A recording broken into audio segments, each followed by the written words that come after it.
So, that was a very dark time. So how, I'm just wondering for people out there going, I believe, I have faith, but still that is really hard.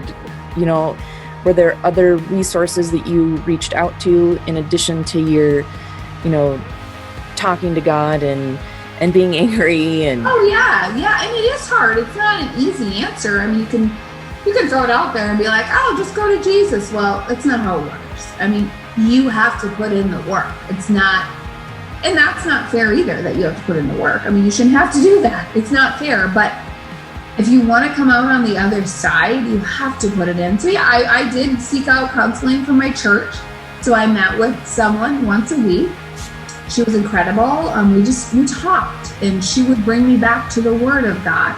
Like, there are times where you doubted your faith. Well, maybe my faith wasn't strong enough.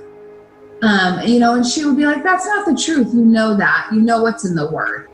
Literally, you have to keep going back to the Word. You have to keep going back to Jesus. Even if you don't want to, you have to fall on your face in front of Jesus. I did see counseling. I did read books. I read anything I could get my hand on about grief and about child loss. And then I've met several people who lost children. They were a huge help because they let you know that what you're going through is okay, that how you're feeling is okay. And even if it's not child loss, anything you're feeling, it's your feelings. That's okay.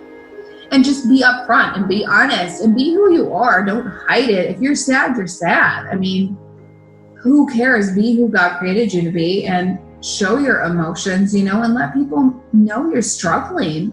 Like, today's not a good day, There's just so many ways, but I think, honestly, it was really just getting into the Word and going to God, which I know sounds simple, but if you do that, He is going to follow through, and you have to trust that He's going to show you how to get through it. And each day you find new verses, you find new words. He sends people into your life that completely restore your faith in Him. And just, like I said, it would take me all day to tell you the ways that people showed up, the things that would happen. You're like, okay, that was God. He's still showing you that He's here, even through those dark times. Those dark times are hard. I got mad. Oh, did I get mad and angry and sad? But like I said, I honestly, counseling, books, and my faith, I know it's hard. I wish I had words to describe what it's like to literally feel the presence of God in your life. When He calls you to do something and you do it, He's going to be there on the other side to pick you up. And like right now, this world is, people are anxious. They're worried. Well, then I know it sounds simple, but you get in His Word and you find those verses and He'll come back and help you through it if you lean on Him, It's hard. It's just very hard to describe. Sure. And so tell us what happens next. You decide to go back on the adoption list. And that took a while to decide, but we did decide to go back on it right on my birthday, actually, in June. So it was, a few months later, but we honestly thought it would take a while. So we went back on it, still heartbroken. You're always heartbroken, but knowing that we still had time to grieve, like we would still have months to grieve. So we went back on it just to get back on it. And the adoption agency obviously worked with us. And they're like, yeah, we think it's a good time. In the meantime, Chad's father passes away too. So you have all of that in the midst of all of this. So you're just wondering, oh goodness, we did something wrong somewhere along the line, which that's not the truth. And can I, and just to back up a little bit, you did adopt Cameron, correct? Yeah. So even though you're going through all that, you went through with the adoption. Yeah. Mm-hmm.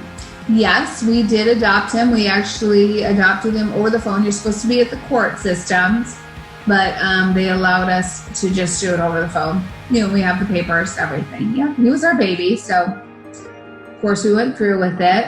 He has a beautiful little gravesite underneath the tree. He does.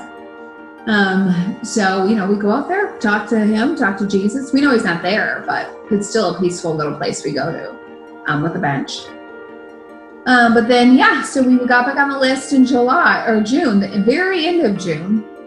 And August 15th, we got the call saying there was a birth mom that has already had a little boy.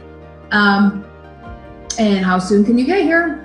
So we were not expecting that, not that early, not that way, but that went quick, about a month and a half on the list, and we were picked. So we drove down and got our little Tarek, and he has big brown eyes, just like his brother, which I had prayed for. I had prayed for a little boy with big brown eyes, not because we wouldn't have loved whatever we were given, but we still kind of just want a piece of him here. And they may not be like biological, but they're siblings. And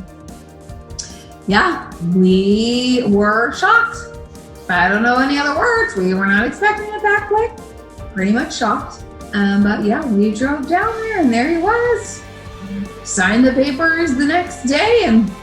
We signed it the day we got down there, actually. We signed the papers that day, and he had to be in the NICU for about a week because of withdrawals, but he's doing great. No harsh withdrawals or anything like that. 2.5 years later, he's crazy as ever and doing great, and we love him. And he's just our joy in the midst of all that sorrow, and he is definitely another blessing, and just one incredible ride. The second story is typically how your story goes, or how adoption stories go. Definitely not the first one. But we wouldn't trade either of them. Yes, and you got first of all, your experience was at Riley Hospital, right, in Indianapolis, Indiana. Yeah. And you have always talked about the nurses and the amazing staff there, but they also had kind of a program there. Maybe it's not called a program, but they have keepsakes that you got. So please tell us all about those really, really, really cool things that are a blessing to have. They're the bereavement program they have at Riley. I would think each department has one, but this is the NICU bereavement program. And I remember them saying, hey, we want to do hand molds, feet molds of Cameron. I was so exhausted. And I'm thinking I'll just be that flat little hand mold that you do in elementary school. And I'm like, oh, it's okay. And they're like, no, you're really going to want them. You really are, but we want the night nurse to do it. So it was like 11 p.m., and you haven't slept in who knows the last time. So she came in and did them. Cameron wasn't too happy, but he did them. And then the next day before we go home, they come in with these molds that are just incredible. These 3D hand molds. I mean, that is his hand. And I was just so blown away by how, they're beautiful. And we always have them here to touch and to hold. And, his little feet. And it's just, absolutely incredible. I could not believe how these actually turned out and how they looked. I can't imagine not having them. They're in our home. They're up high because, we don't want any little fingers touching them. But, they gave us that, and they give you so many little keepsakes, bracelets. They let you take home whatever he had. Like, they'll let you take home the blood pressure cuff, but he has little kangaroos he would snuggle with, and I have that next to my bed. Necklaces, teddy bears, little angels they would send you home so you didn't have to go home empty-handed. Granted, now we had Cameron still, so we got to take him home. And just the love they pour out on you and on your child. They are angels from heaven. I feel like they have tests they take before they're picked, because I'm like, where do you find these people? These people are incredible. Every one of them, the office workers, the nurses. I just don't even know where they find these people. And was that free for you to take? Yes. It's all free. All the bereavement program is self-funded. So anything they do, the nurses are the ones raising money for it. It's not a program that gets the money that's raised. Like, how every hospital has money raised. That doesn't go to this program. to go to cancer research or things like that, or the Ronald McDonald House. So this, I mean, the nurses will put on little things to self-fund it, but then they also put in their own money just to keep this program going, because it is so instrumental in healing and helping these parents when they go home, that it's just a must to have. And that leads us to something that you've started, that I was fortunate to get to go to this last fall. And you do a run walk in honor of Cameron to raise money for that bereavement program. So tell us about that. We do. When the nurses told us that it's a self-funded program and they put their money towards it, and we wanted to do something to honor Cameron, we were like, oh, we got to do something for this program. Like, parents have to have this program. They cannot go home empty-handed. We have to help out with this financially. And so, we're trying to throw around ideas, and we decided to have a 2.8 run walk, because Cameron lived for 28 days in honor of him. And then all the money, 100% of it, goes to the bereavement program. So, we hold this every year in September, and all the money goes directly into that program. And it's incredible to see how much it's helped. It's the money that the donations and the people who actually participate in the run walk give. It's their money. I mean, it's nothing we did. All their money went to that program. And since then, they've been able to order these hearts. They look like hearts, and they're recordable heartbeats. So they can record their baby's heartbeat on them and get to go home with the baby's heartbeat.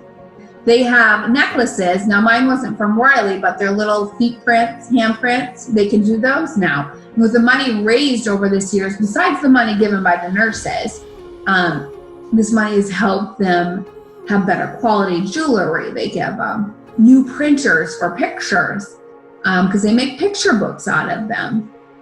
The necklaces, the heartbeat. Now they've been able to get these little keepsake boxes to keep that stuff in. They're beautiful wooden boxes they're able to order now, instead of just going to Michael's and getting one of their wooden boxes. These are engraved, beautiful little boxes that they can get now. And so it's just incredible to see what it's doing and what's the money going towards. And it's awesome to be able to share that with the people who donated and who participated. You mean, look, I know you only paid $20 to do this race, but this $20 went towards this, and this makes a lasting impact on those parents. To have that forever when they don't have their child, it just means the world to them. And it is a passion of ours. I don't want a parent to go without anything that would in any way help them grieve and heal. And so last fall was the third year you did that, and you raised the most money that year as well. How much did you raise? We raised, I don't know, that it was over 11,000, which was incredible. We put a goal of 10,000. Sometimes I always have a goal on my heart or something. I'm like, we'll just put it at 10,000, but we'll just go with it, because the last year's was 5 something. But they surpassed that 10,000. It was just incredible to see the people come out, and more people each year, and then to see. What's really cool is other parents that have lost kids have gotten involved. And it's really cool to see them there and how many of them actually participate. And then they get their families to participate, and they make teams in honor of their child. So they get to share the love of their child too, which I think is just very heartfelt and very cool to see. Yeah, Carrie, thank you for talking to me today and sharing your story with our TV3 viewership.